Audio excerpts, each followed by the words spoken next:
You treat your oral hygiene like a full-time job. You brush twice a day, you floss religiously, and you've likely spent years perfecting your technique. Yet, every 6 months, your dentist still points out the same stubborn tartar and yellow buildup along your gum line. It's incredibly frustrating, isn't it? But here's the reality almost nobody tells you. That buildup isn't just missed food. It is a living, organized colony of bacteria known as biofilm, and it's essentially building a microscopic fortress on your enamel that your toothbrush bristles simply cannot penetrate. Most people over 60 believe the answer is to brush harder, scrub longer, or reach for the strongest antiseptic mouthwashes to nuke the problem. That is the hidden mistake. In reality, being too aggressive doesn't just miss the bacteria. It may actually wreck your delicate gum tissue and strip away the protective, beneficial bacteria that are supposed to keep your oral environment in check. Today, I'm going to walk you through a specific 5-step protocol that shifts the environment of your mouth. Not by treating it like a war zone, but by balancing the ecosystem. We'll look at the 5 most common oral care mistakes that may be helping tartar harden faster, and I'll reveal the 1 nighttime habit that may help manage plaque before it even has the chance to become dental calculus. You may be using your daily routine, and even your toothpaste, all wrong. So let's look at why your current approach might be failing you. By the end of this video, you'll understand exactly why your current oral care routine might be failing you, and more importantly, how to shift your mouth's environment to finally manage that stubborn tartar buildup. Here's what may be happening inside your body. As we reach our 60s and beyond, our physiology changes. We often experience a natural decrease in saliva production, which is our mouth's primary defense system against acidity and bacterial overgrowth. When this happens, the pH balance in your mouth can shift, creating the perfect microenvironment for biofilm, that sticky, living colony of bacteria, to harden into dental calculus, or tartar, much faster than it did in your younger years. The standard advice you've likely been following, brushing harder, scrubbing more frequently, or using harsh, antiseptic mouthwashes, may help in the short term, but it often fails to address the root cause. In fact, many of these aggressive habits can strip away the beneficial bacteria that help regulate your oral ecosystem, potentially turning your mouth into an environment where only the most resistant bacteria survive. The good news is that you don't have to keep fighting a losing battle. By understanding how to support your natural oral microbiome, rather than simply trying to nuke it, you can take control of your gum and tooth health in a much more sustainable way. We're going to rank 5 common habits, from the ones that provide very little benefit to the most critical, science-backed steps that may help you manage plaque buildup more effectively. It's time to move beyond the guesswork and look at a routine that actually works with your biology. Let's start with the first habit that many people assume is helpful, but might actually be holding you back. PS5, the antiseptic habit. We'll start with something you likely have in your kitchen or bathroom cabinet right now. And honestly, it's one of the most common habits I see people over 60 clinging to: the daily, religious use of harsh, alcohol-based antiseptic mouthwash. For years, we've been conditioned to believe that a clean mouth is a sterile one. You've probably heard that if it burns, it's working. That the stinging sensation is proof you're successfully nuking every single bacterium that causes plaque and bad breath. It's treated as the ultimate finish to a brushing routine, a way to essentially reset your mouth. But here is the reality that often gets left out of the marketing. Your mouth isn't a battlefield to be scorched. It's a delicate living ecosystem that relies on a balance of different microbes to function. When you use those harsh agents every single day, they don't just target the bad bacteria. They often wipe out the beneficial, nitrate-reducing microbes living on your tongue and in your saliva. That might sound like a small detail, but these good bacteria are actually responsible for converting the dietary nitrates you get from your vegetables into nitric oxide. This molecule is vital. It helps your blood vessels relax, supporting healthy blood pressure and cardiovascular circulation. By sterilizing your mouth, you may unknowingly be disrupting your body's own internal system for regulating blood flow. Think of it this way: when you clear the board entirely, you create a wasteland where only the most aggressive, biofilm-forming bacteria can quickly move back in and colonize. Instead of a balanced environment, You end up creating a place where gum disease-causing bacteria can thrive without any competition. It's not that these rinses are evil or useless, but using them as your primary line of defense is likely the wrong approach for your long-term health. Think of them as an occasional tool, not a mandatory daily requirement. I'd give this habit a 3 out of 10. It's incredibly common, but for many, it's doing more harm than good by keeping your oral microbiome in a state of chaos.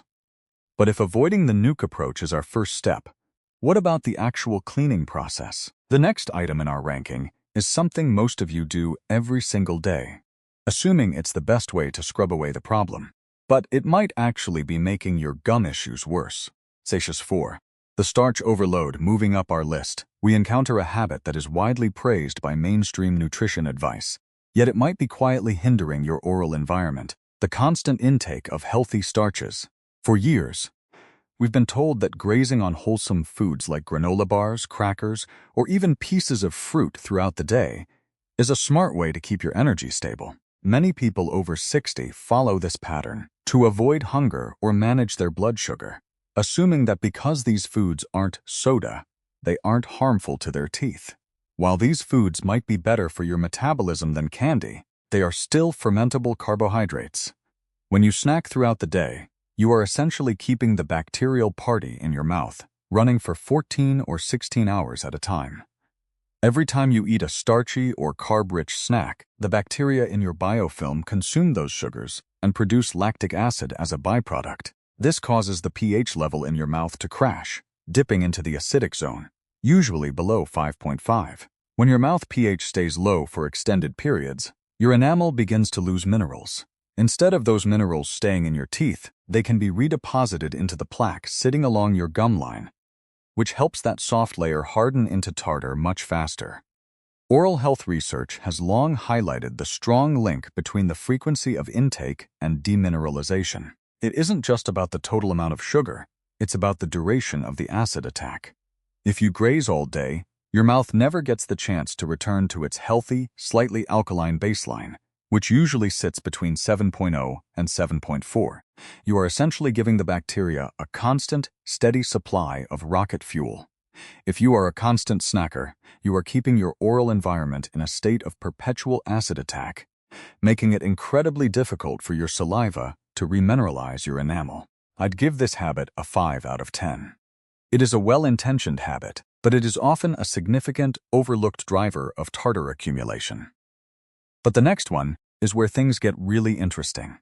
Many of you are making a specific choice about what you drink throughout the day, thinking it's a better alternative to sugary sodas. It feels healthier, but it may be silently stripping your enamel and creating the perfect breeding ground for biofilm to harden. 3. The oral acid habit. We are moving into the mid-range of our ranking, with a habit that many of you might view as a refreshing or healthy choice. I'm talking about the frequent consumption of sparkling water, flavored seltzers, or even fruit-infused water throughout the day. For years, we've been told that as long as you avoid sugar-laden sodas, you are safe.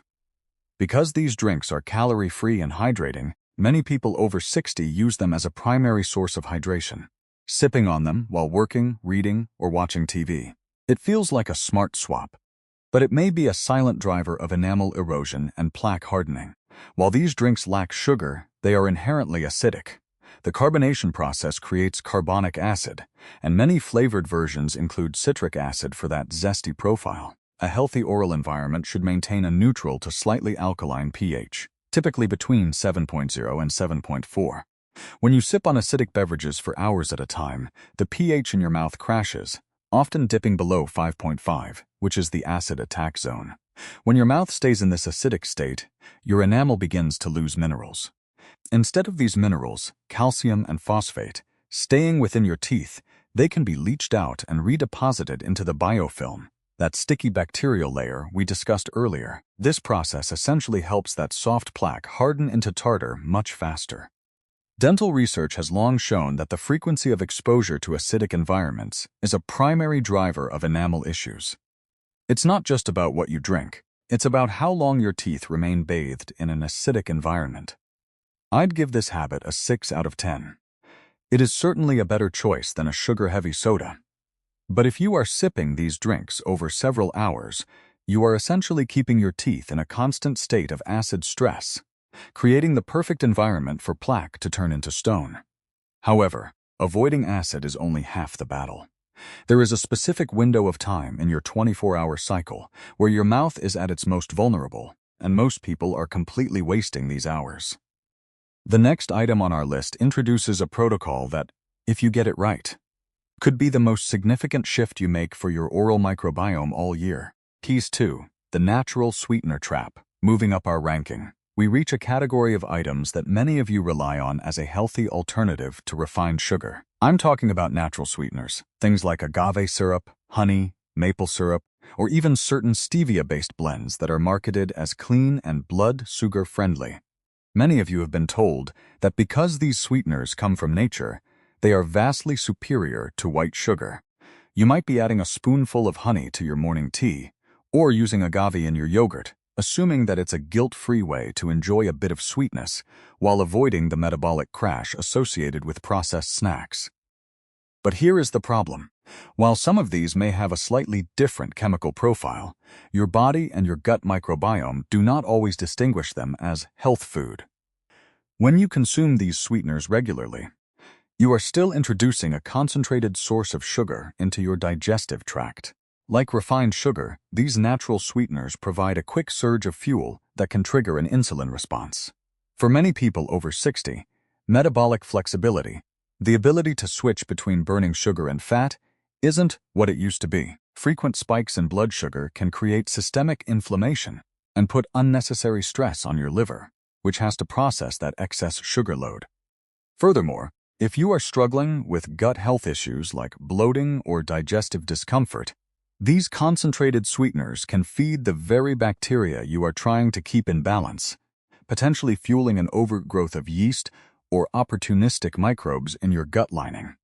While natural sweeteners might contain trace minerals that refined sugar lacks, the metabolic impact remains largely the same when consumed in significant quantities.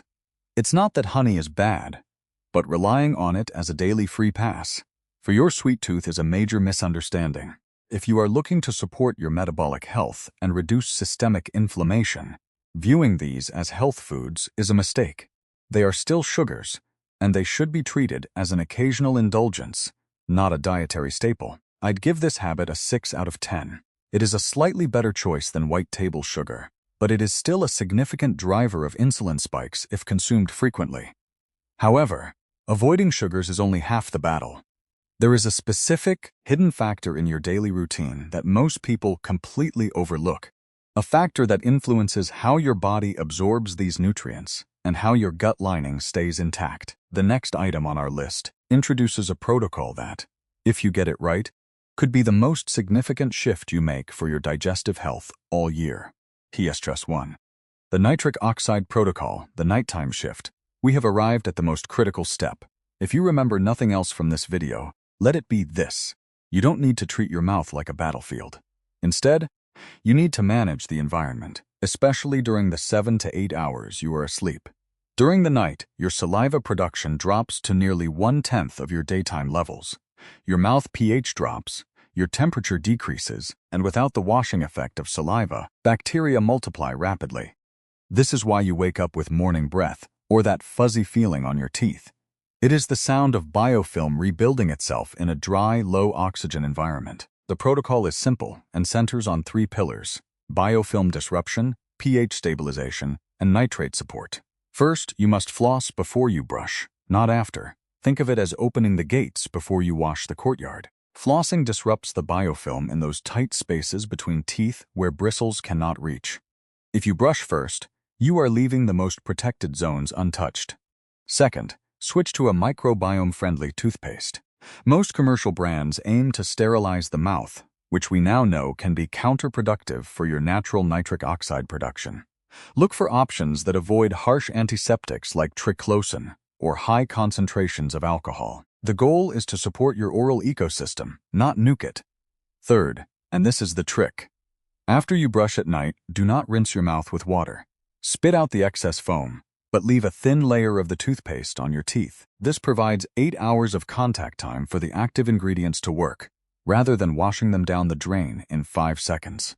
Finally, consider your dietary nitrate intake at dinner. Having a serving of leafy greens, like arugula or spinach, or even beet juice with your evening meal, provides the raw materials your oral bacteria need to produce nitric oxide throughout the night. Nitric oxide helps maintain blood vessel health and creates an environment where bad bacteria struggle to form that sticky fortress of biofilm.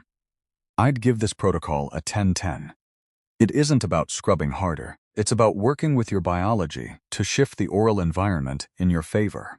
If you have been caught in a cycle of constant cleanings and feeling like your oral hygiene isn't working, please understand this. You aren't broken, and you haven't been failing. You've simply been fighting a war where you should have been fostering an ecosystem.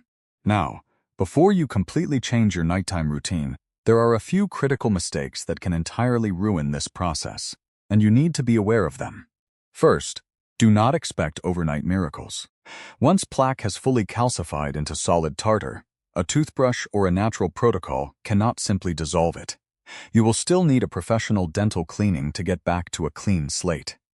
This protocol is designed to shift your environment, manage the biofilm, and help prevent that soft plaque from hardening in the first place. Second, be very careful with your product choices. If you switch your routine but continue using toothpaste loaded with heavy, broad-spectrum antibacterial agents, you are still treating your mouth like a battlefield. Read your labels and avoid products designed to sterilize your mouth. Third, and this is crucial for many people over 60, chronic dry mouth is a very common side effect of essential medications, including blood pressure drugs, antidepressants, and antihistamines. Do not ever stop taking your prescribed medications just to improve your saliva flow. Instead, talk to your doctor about your dry mouth. They may adjust your dose or offer safe alternatives. Finally, do not ignore serious warning signs in your mouth. If you are experiencing severe swelling in your jaw, teeth that feel visibly loose, persistent, and heavy bleeding from your gums, or throbbing pain, do not try to fix it at home with a new brushing routine. These can be signs of an abscess or advanced periodontal disease. Furthermore, if you have severe swelling, chest pain, sudden weakness, trouble breathing, or confusion, do not try to fix it with home remedies. Seek medical help immediately, as oral infections can sometimes spread and affect your systemic health. To see meaningful results, you need to view this as a lifestyle shift rather than a quick fix. Think of it as a 3-layered approach to rebuilding your oral environment. First, your foundation is the nighttime protocol, the 5-step routine we discussed. Flossing, using microbiome-friendly toothpaste, leaving a thin film on your teeth, nasal breathing, and nitric oxide support, needs to become your new non-negotiable bedtime habit. You cannot do this for 3 days and expect permanent results.